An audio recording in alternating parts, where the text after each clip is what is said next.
Hello everyone, welcome back to my YouTube channel back to school. आज हम करेंगे economics का chapter number 1 the story village of Palampur. इसके कुछ टॉपिक हम अपनी प्रीवियस वीडियोस में कर चुके हैं, बाकी बचे हुए टॉपिक्स को हम आज कवर करेंगे।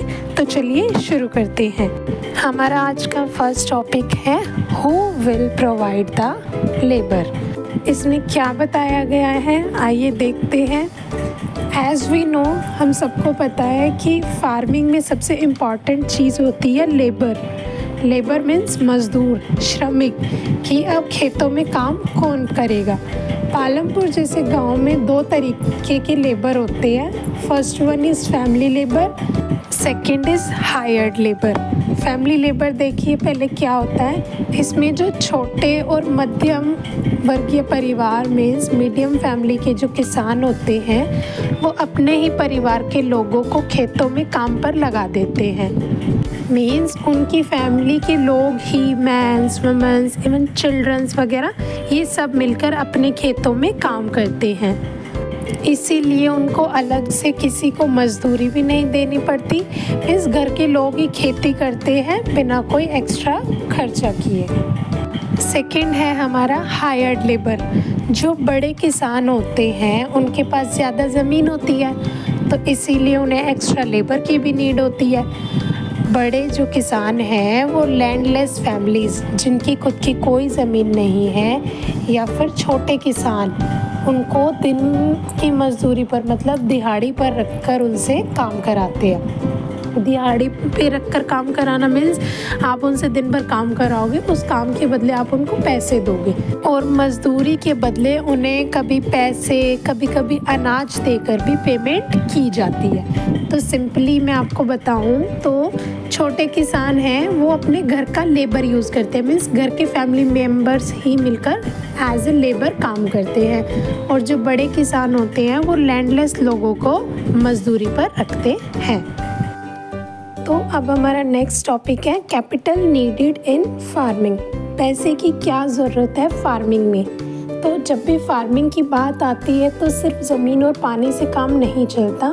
फार्मिंग के लिए एक चीज़ और जो कि बहुत ज़रूरी है, विच इज़ कैपिटल, पूंजी, पैसा, ये या फिर रिसोर्सेज जो खेती के लिए हमें ज़रूरी हैं, जिनकी बहुत ज़्यादा ज़रूरत है हमें खेती करने के लिए, वो सब। अब कैपिटल हमारी दो तरह की हो सकती है। First one is fixed capital, second is working capital.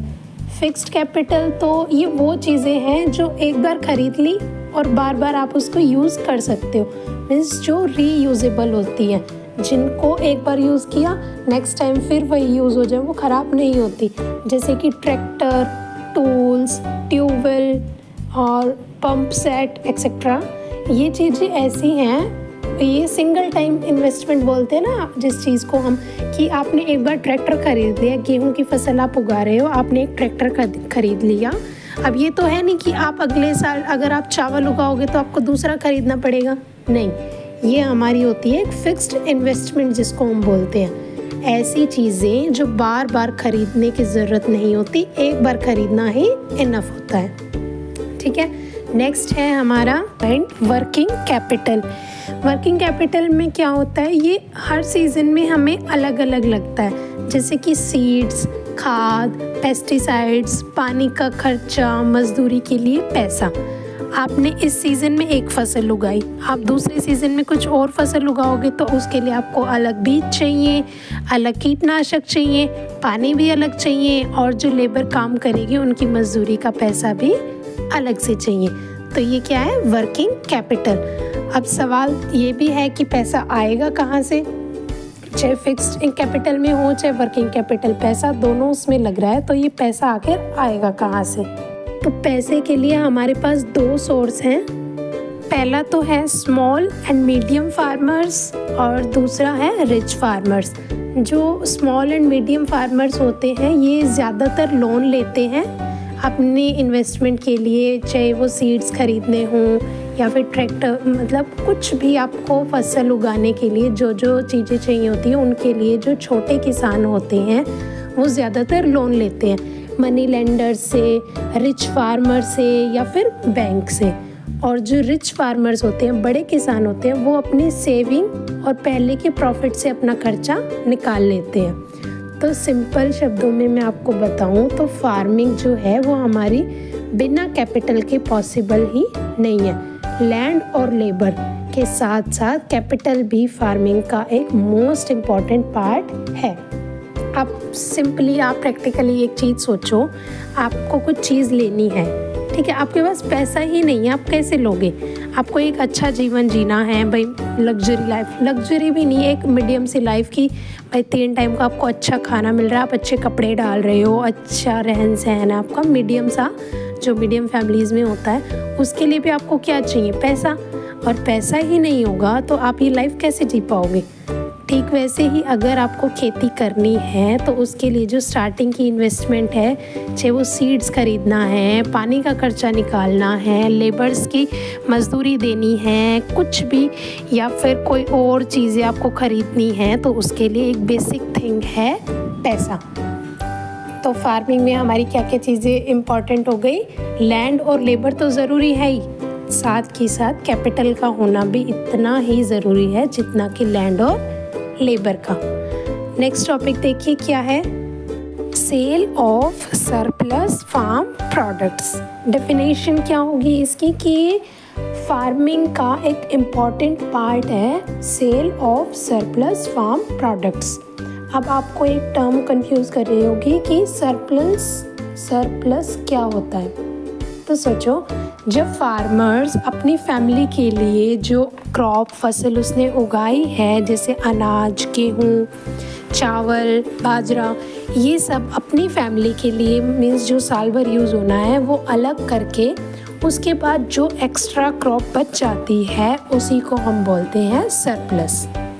ठीक है, प्रोसेस क्या है इस सरप्लस का? ये सरप्लस मार्केट में ले जाकर फार्मर्स बेचता है जिससे उसकी अर्निंग होती है। समझ आया आप लोगों को? दोबारा बताती हूँ, फार्मिंग का एक इम्पॉर्टेंट पार्ट है sale of surplus farm products. ठीक है, सरप्लस क्या होता है? जो फसल किसान ने उगाई है उस फसल में से एक हिस्सा अपने परिवार के लिए ज़रूरत के हिसाब से अलग कर लिया, बाकी बचा हुआ जो दूसरा हिस्सा है उसको हम कहते हैं सरप्लस। ठीक है, और इसी सरप्लस को फार्मर जो है मार्केट में ले जाकर बेचता है जिससे उसको पैसा मिलता है, जिसको वो नेक्स्ट सीजन के लिए सीड्स, पेस्टिसाइड्स, खाद खरीदने में या फिर घर खर्च में, बच्चों की पढ़ाई में यूज़ करता है वो पैसा। ठीक है, अब आप लोगों के माइंड में ये होगा कि जब छोटे किसान भी बेचते हैं और बड़े किसान भी सामान मार्केट में ले जाकर बेचते हैं तो रिच और पुअर का डिफरेंस कैसे आया? तो डिफरेंस समझना बहुत ज़रूरी है, बहुत सिंपल सा है। देखो, जो रिच फार्मर्स होते हैं उनके पास ज़मीन बहुत बड़ी होती है, खाने वाले लोग तो लिमिटेड ही है ना, एक परिवार में ज़्यादा से ज़्यादा 10 जने हो जाएंगे, मैक्सिमम से मैक्सिमम। ठीक है, उनके पास ज़मीन है कई एकड़, उनको ज़रूरत तो यही है ना कि साल भर में कितना खा लेंगे। ये थोड़ी है कि उनके पास बहुत ज़मीन है तो वो एक दिन में 20-20 टाइम खाएंगे, नहीं, खाना तो वही 2 रोटी 3 टाइम बस। तो उनके पास जो बड़े किसान हैं उनके पास तो ज़मीन ज़्यादा है, इसीलिए उनका सरप्लस भी ज़्यादा होता है, इसलिए उनकी इनकम भी ज़्यादा है। ठीक है, दैट्स वाई वो रिच है। वो बड़े बड़े मशीन्स के टूल्स वगैरह हैं जो अपनी सेविंग से ही निकाल के खरीद सकते हैं, उनको किसी से बैंक से या मनी लेंडर से लोन लेने की नीड नहीं होती। और जो छोटे किसान हैं उनके पास ज़मीन लिमिटेड है, तो ज़मीन लिमिटेड है तो फसल भी लिमिटेड होगी, उसमें से कुछ हिस्सा घर के लिए भी रखना है, तो जो सरप्लस बचेगा वो बहुत लिमिटेड अमाउंट का होगा, थोड़ा होगा, तो उसको बेच के जो पैसा आएगा वो उससे अपने घर खर्च निकाले, बच्चों की पढ़ाई या फिर बाकी जो छोटे मोटे एक्सपेंस है वो निकाले या सेविंग करें। ठीक है, रिच और पुअर का गैप आई होप आप सबको समझ आया होगा। तो सिंपली मैं आपको बताऊं तो सरप्लस बेचना ही फार्मर्स की इनकम का मेन सोर्स है। कोई अगर आपसे 1 मार्क्स क्वेश्चन में आ जाए ना कि फार्मर की इनकम का मेन सोर्स क्या है, तो हम वहाँ लिख सकते हैं सरप्लस। ठीक है, नेक्स्ट टॉपिक की तरफ आगे बढ़ते हैं। नेक्स्ट है हमारा नॉन फार्मिंग एक्टिविटीज़ इन पालमपुर। अभी तक हमने जो टॉपिक्स किए हैं वो सारे थे हमारे फार्मिंग इन पालमपुर थे। अब है हमारे नॉन फार्मिंग एक्टिविटी की, फार्मिंग के अलावा पालमपुर में क्या क्या चीज़ें की जाती हैं। सबसे पहले मैं आपको बताऊं कि पालमपुर में लैंड फिक्स्ड नहीं है। आपको पता है इस बात का, हर फैमिली के पास इतनी ज़मीन नहीं है कि वो सिर्फ खेती करके ही साल भर की इनकम उन्हें मिल सके, ठीक है।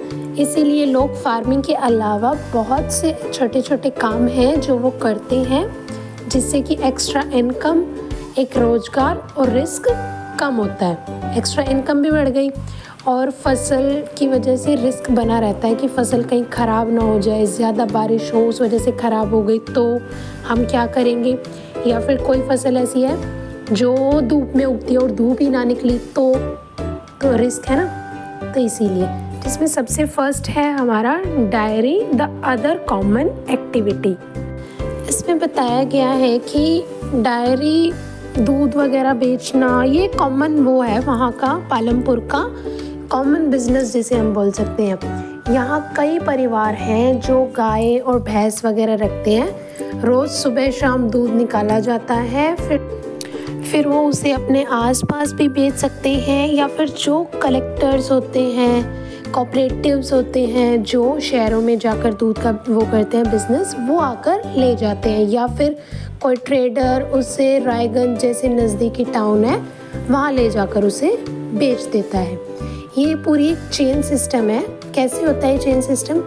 एक घर है, उसमें अलग अलग पशु हैं, गाय, भैंस, बकरी, ऐसे। उसके बाद उनको चारा, खुराक उनकी दी जाती है, उनका खाना वगैरह होता है जो। फिर हमें मिल्क निकालते हैं हम, मिल्क मिल गया। देन कलेक्शन होती है, उसको दूध को इकट्ठा किया जाता है। देन एक transport, medium of transport to town में यूज़ होता है, जो मोड ऑफ ट्रांसपोर्ट यूज़ होता है ना, एक सामान को दूसरी जगह ले जाने के लिए हमें किसी ना किसी व्हीकल की ऐसी ज़रूरत होगी। तो वो बिज़नेस भी कोई तो करता ही होगा, वो अलग है, उसे हम आगे देखेंगे। तो इसके बाद आएगा सेल। उसके बाद उस दूध को बेचने के बाद जो इनकम मिलती है वो डेली की डेली आपको कैश मिलता है। खेती में क्या होता है ना कि पैसे सीज़न के लास्ट में मिलते हैं, बट डायरी में हर दिन कुछ ना कुछ हाथ में आ ही जाता है। बहुत सारे लोग हैं जो ऐसे भी करते हैं कि डेली जितना दूध ले रहे हैं साथ के साथ उसका पैसा दे दिया, ठीक है। इसमें भी बहुत सारी चीज़ें जो ज़रूरी होती हैं, जैसे कि पशुओं के लिए अच्छा चारा, पशुओं की साफ़ सफाई, टाइम पर उनका वैक्सीनेशन कराना, उनकी अच्छी सेहत। अच्छा दूध अगर आपको चाहिए ना तो आपको ये चीज़ें ध्यान में रखनी पड़ेंगी। फ़ायदा भी होता है इसका, घर में दूध है, घर का दूध है, रेगुलर इनकम होगी। गोबर से आप कंपोस्ट या मैन्योर जिसे हम बोलते हैं, जो हम खाद के रूप में यूज़ करते हैं फसलों में, वो हम बना सकते हैं। बट इसकी लिमिटेशन है एक, कि पशुओं की जो देखभाल है ना, ये टाइम कंज्यूमिंग होती है। ये नहीं है कि आपको सिर्फ दूध निकालना है, उनको नहलाना, धुलाना, खाना टाइम पे देना, उनकी पूरी साफ़ सफाई रखना, और बीमारी हो जाए उनको कोई तो वो भी एक रिस्क ही है। वन लाइन में अगर समझें तो डायरी जो है वो पालमपुर में फार्मिंग का एक बेस्ट पार्टनर है, मतलब छोटी इन्वेस्टमेंट और डेली इनकम। नेक्स्ट है हमारा example of small scale manufacturing in Palampur. Means एक अनदर एक्टिविटी, जैसे छोटी उत्पादन यूनिट्स, ये घर में ही सिचुएटेड छोटी वर्कशॉप में चलती हैं। ज़्यादा मशीन्स की या फिर एक फैक्ट्री सेटअप की हमें नीड नहीं होती।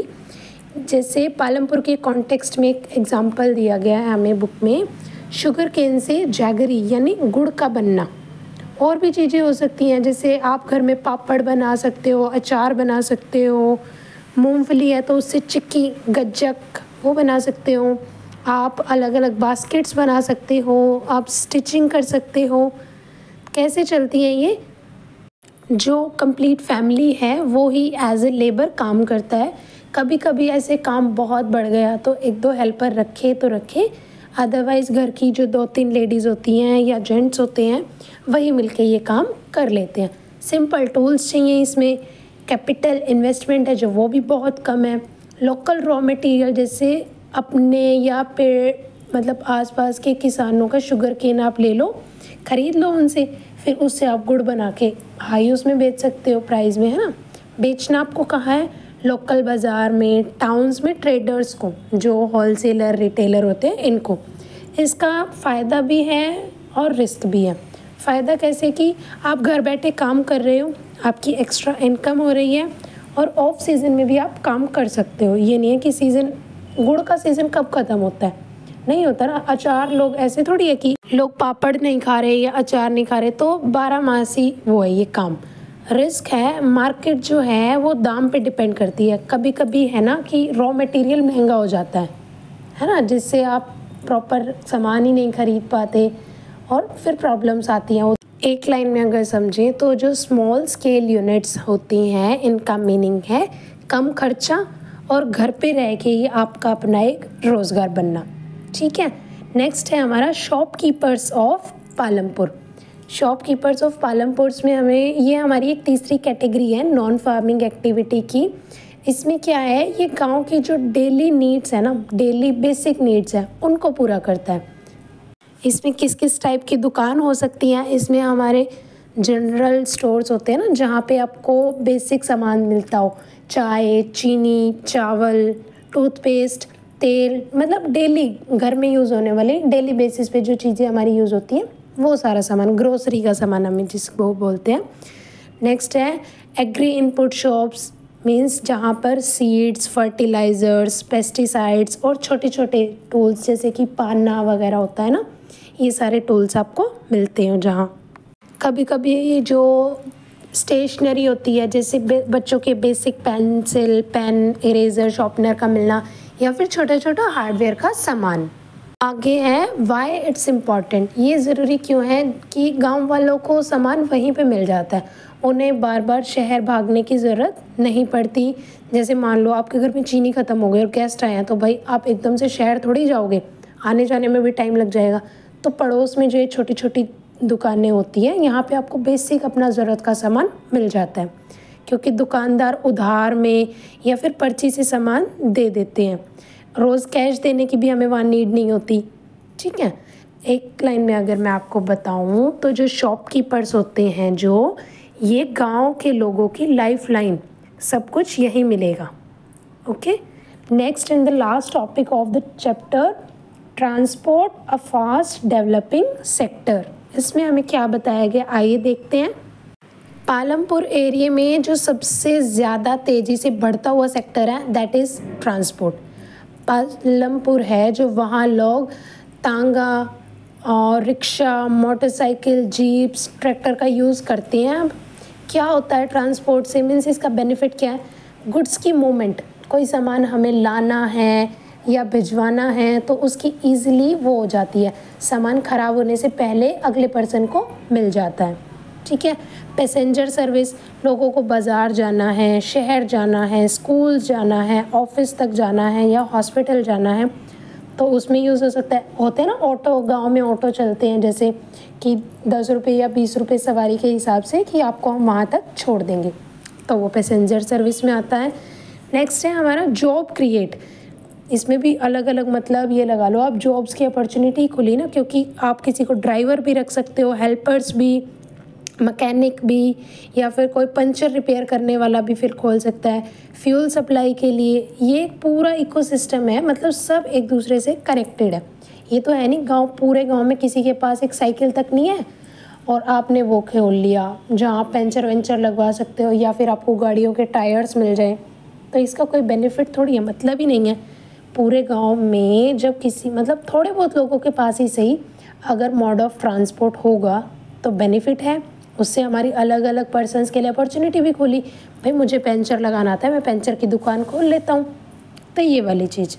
ठीक है, इसी के साथ हमारा chapter story of village Palampur यहीं ख़त्म होता है। आई होप आप सबको समझ आया होगा। किसी भी टॉपिक पे, किसी भी पॉइंट पे अगर आपको डाउट है, do tell me in comment section, and don't forget to hit like, comment, share and subscribe to my YouTube channel back to school. मिलते हैं बहुत जल्द एक नए चैप्टर के साथ, तब तक के लिए हंसते रहिए, खुश रहिए, मस्त रहिए, बाय बाय।